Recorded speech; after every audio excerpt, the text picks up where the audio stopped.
with the Bengals. Of course, this week he had a statement that he made to ESPN talking about how there has been no communication on the Bengals side to him.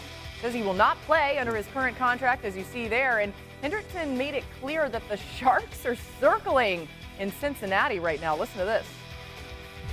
I'm a Floridian, so there's unprovoked shark attacks and there's provoked shark attacks. This is not something where I'm just twiddling my thumbs thinking, oh, how can I get the next one up? Is there any way in your mind, Trey, that you would play this year on your current contract? No. Shark attacks, Adam. Sounds like a provoked shark attack there, goodness. doesn't it, Laura? Okay, let's get to some top stories. Let's start in Cincinnati. What do we know about this situation with Trey Hendrickson? He says he's not going to play this season unless there's a new contract, and the two sides have not made a lot of progress on a new deal so far.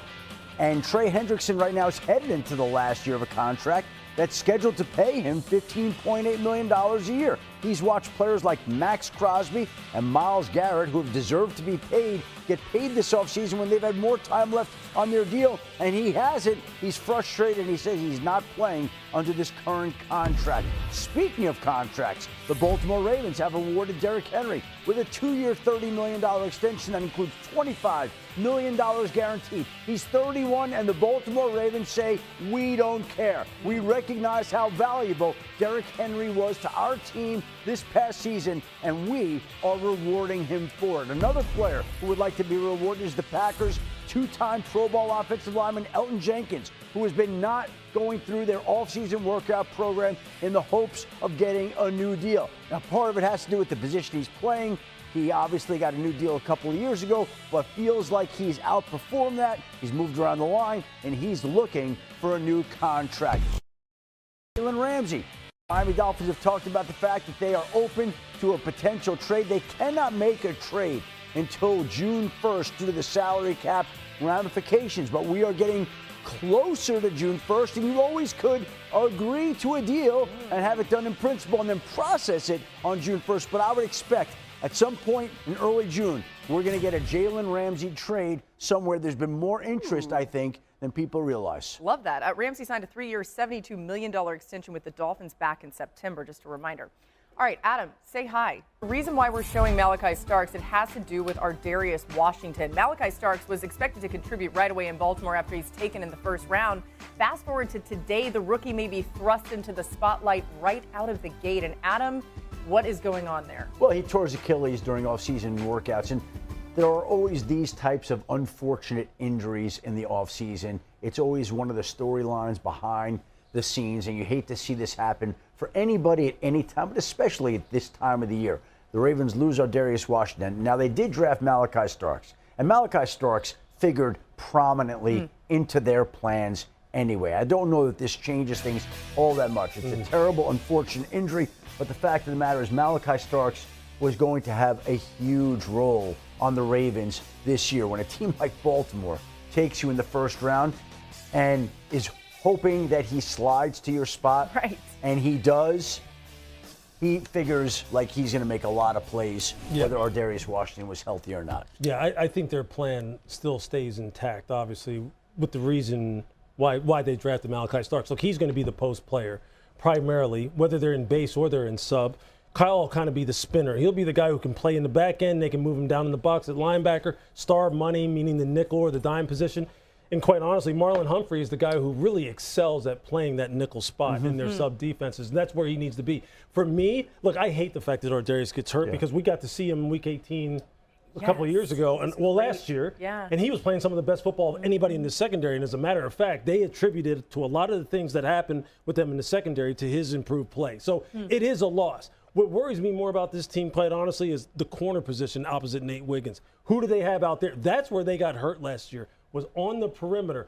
You hate to see Ardarius get hurt, but I don't think it changes a thing for Malachi, and they're really solid on the interior between the safeties and the nickel position. Just a reminder how good Malachi Starks is. He was the only player in the FBS to play at least 1,500 snaps, you know this, at safety and 500 snaps at slot cornerback in the last 3 seasons. So versatile as a player and was a key piece of that Georgia defense. All right, more big news coming out of Baltimore. Adam, what's going on with Derrick Henry? Running backs, but with the impact that Derrick Henry had on the Baltimore Ravens last year, They knew they wanted him in Baltimore beyond this season, which was scheduled to be the last year of his contract. And now, by signing this extension, it gives him the chance to finish his illustrious NFL career in Baltimore as a Raven. Adam, Henry rushed for 1,921 yards last year in his age 30 season.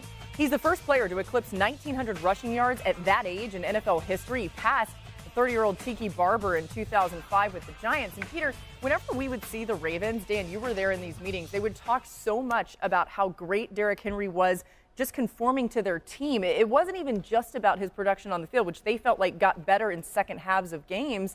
I kind of see why they would invest this money in him, but do you have any issue with them investing this type of money, a 31-year-old running back? If you're getting a free agent from another team at 31 and you're giving him this kind of money, you're really rolling the dice. They have him in the building. They know what they are getting. And so to me, it's the Ravens look at a window.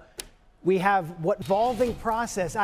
I love this, and I also love Baltimore taking care of him. Let's not let this fester. We're seeing what's happening in Cincinnati with Trey Hendrickson. We see this happen a lot with veteran players where then you feel aggrieved. Like, you know what? We're going to get ahead of this. We're going to pay you now. You're going to be happy, and we've got you for the next 2 years, and you're being paid top dollar.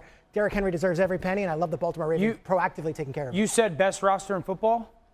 In your opinion, your thoughts, 1 to 53? If I'm looking at all the losses from the Chiefs and the Eagles, yes, I think the Ravens, if I'm looking on paper, 1 to 53, the Ravens have the best roster. I think it's the most interesting, fascinating, pressure-loaded team in the NFL. Yeah. Because the question gets asked all the time. We're years into this now. When are they going to get it done? What's it going to take? When are they going to get over the hump? And it's a really difficult question to answer. It's not, well, they got to be able to throw the ball better. Nope, that's good. They need more perimeter players. That's great. The candid answer is like, someone's got to make a play when it matters the most. It's almost like when will they get over the hump when they don't choke it away in a way. And I don't want to use that about a team, no doubt, an organization that I have such immense respect for. But it does feel like they get into those situations like, well, who's going to make the play to lose the game? Dan, L'Jarius Sneed knocks the ball out of Zay Flowers' hand on the goal line 2 years ago. Last year, Mark Andrews, I know everyone's so triggered about talking about. But two, like, they're great players. These are great players. Who are always clutch except for when they really needed them to be clutch. And, like, if you're talking to a Ravens fan, like I'm saying they have the best roster in football, I know the Ravens fan, they don't want to hear that. They don't care. I don't want to hear about it anymore. September, October, November, December. Talk to me in February. Can you finally, you are one of those rare teams. Can you finally get it done? And how? It felt like last year was the year. We felt like that a lot of times. Like that's for like 3 years now for them. I know, but last year really felt like the year. All right, maybe this year's really the year. We got a lot more coming right here on NFL Live. Still to come. Hôm nay mình sẽ hướng dẫn các bạn cách làm một tấm lót cốc đơn giản từ len nhé. Nguyên liệu của mình đây, mình sẽ sử dụng 3 cái màu sắc len như thế này để làm. Màu đỏ, màu hồng và màu xanh mình sẽ kết hợp lại với nhau nhé. Sử dụng kim móc len để làm. Kéo. Rồi bây giờ sẽ bắt tay vào làm nhé. Đầu tiên thì mình sẽ sử dụng cái phần len màu hồng trước. Mình sẽ gỡ ra. Bây giờ sẽ móc vào đây một cái hình tròn.